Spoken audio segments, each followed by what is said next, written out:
Have you ever noticed how distractions suddenly appear the moment you decide to read the Bible? A phone call, a sudden chore, or even unexpected sleepiness. These are not coincidences. The enemy knows that every word you read strengthens you and weakens his grip. Do not let him win. Push through, open the Word, and claim your victory today. Join us as we grow in faith together. Leviticus chapter 5. If a person sins in hearing the utterance of an oath and is a witness, whether he has seen or known of the matter, if he does not tell it, he bears guilt. Or if a person touches any unclean thing, whether it is the carcass of an unclean beast, or the carcass of unclean livestock, or the carcass of unclean creeping things, and he is unaware of it, he also shall be unclean and guilty.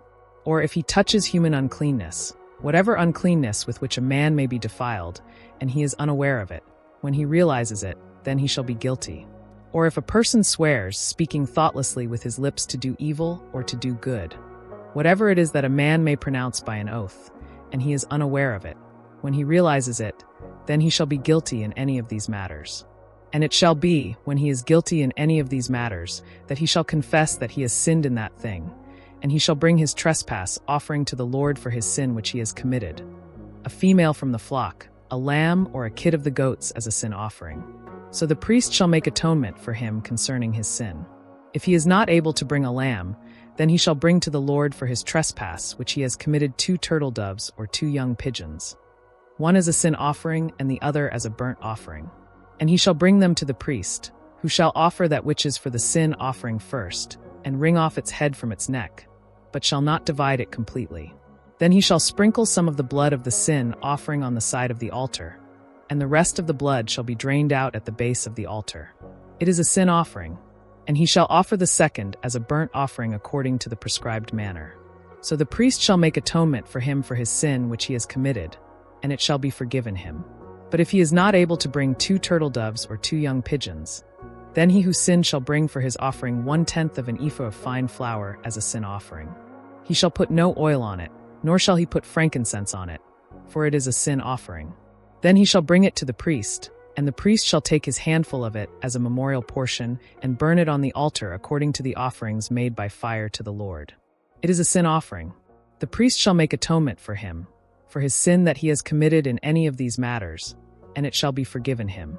The rest shall be the priest's as a grain offering. Then the Lord spoke to Moses, saying, If a person commits a trespass and sins unintentionally in regard to the holy things of the Lord, then he shall bring to the Lord as his trespass offering a ram without blemish from the flocks, with your valuation in shekels of silver according to the shekel of the sanctuary, as a trespass offering.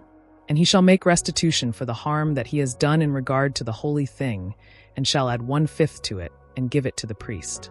So the priest shall make atonement for him with the ram of the trespass offering, and it shall be forgiven him. If a person sins and commits any of these things which are forbidden to be done by the commandments of the Lord, though he does not know it, yet he is guilty and shall bear his iniquity.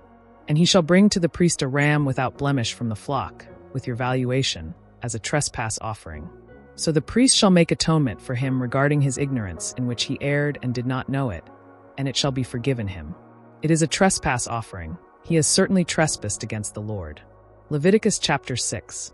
And the Lord spoke to Moses, saying, If a person sins and commits a trespass against the Lord by lying to his neighbor about what was delivered to him for safekeeping, or about a pledge, or about a robbery, or if he has extorted from his neighbor, or if he has found what was lost and lies concerning it, and swears falsely, in any one of these things that a man may do in which he sins, then it shall be, because he has sinned and is guilty, that he shall restore what he has stolen, or the thing which he has extorted, or what was delivered to him for safekeeping, or the lost thing which he found, or all that about which he has sworn falsely. He shall restore its full value, add 1/5 more to it, and give it to whomever it belongs on the day of his trespass offering.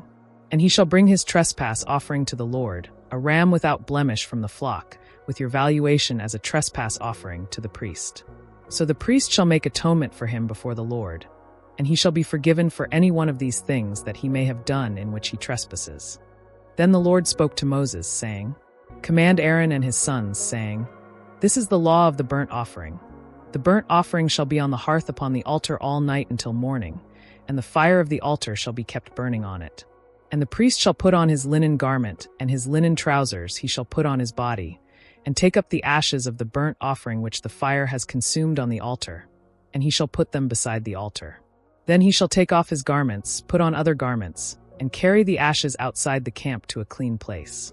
The fire on the altar shall be kept burning, it shall not be put out. And the priest shall burn wood on it every morning, and lay the burnt offering in order on it, and he shall burn on it the fat of the peace offerings. A fire shall always be burning on the altar, it shall never go out. This is the law of the grain offering. The sons of Aaron shall offer it on the altar before the Lord. He shall take from it his handful of the fine flour of the grain offering, with its oil, and all the frankincense which is on the grain offering, and shall burn it on the altar for a sweet aroma, as a memorial to the Lord. And the remainder of it Aaron and his sons shall eat. With unleavened bread it shall be eaten in a holy place. In the court of the tabernacle of meeting they shall eat it. It shall not be baked with leaven. I have given it as their portion of my offerings made by fire.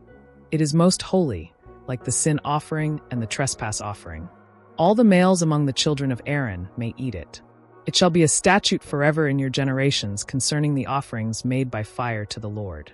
Everyone who touches them must be holy. And the Lord spoke to Moses, saying, This is the offering of Aaron and his sons, which they shall offer to the Lord beginning on the day when he is anointed. 1/10 of an ephah of fine flour as a daily grain offering, half of it in the morning and half of it at night. It shall be made in a pan with oil. When it is mixed, you shall bring it in. The baked pieces of the grain offering you shall offer for a sweet aroma to the Lord. The priest from among his sons who is anointed in his place shall offer it. It is a statute forever to the Lord. It shall be wholly burned. For every grain offering for the priest shall be wholly burned. It shall not be eaten. Then the Lord spoke to Moses, saying, Speak to Aaron and to his sons, saying, This is the law of the sin offering. In the place where the burnt offering is killed, the sin offering shall be killed before the Lord. It is most holy. The priest who offers it for sin shall eat it. In a holy place it shall be eaten, in the court of the tabernacle of meeting. Everyone who touches its flesh must be holy. And when its blood is sprinkled on any garment, you shall wash that on which it was sprinkled in a holy place. But the earthen vessel in which it is boiled shall be broken. And if it is boiled in a bronze pot, it shall be both scoured and rinsed in water. All the males among the priests may eat it. It is most holy. But no sin offering from which any of the blood is brought into the tabernacle of meeting, to make atonement in the holy place, shall be eaten. It shall be burned in the fire. Psalm chapter 25, verses 16 to 22. Turn yourself to me, and have mercy on me, for I am desolate and afflicted. The troubles of my heart have enlarged.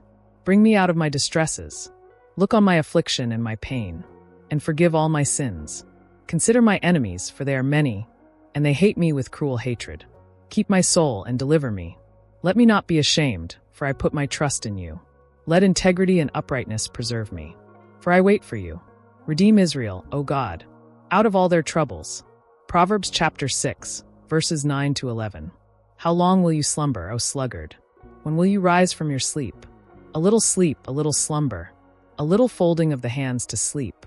So shall your poverty come on you like a prowler, and your need like an armed man. Mark chapter 2, verse 23 to chapter 3, verse 12.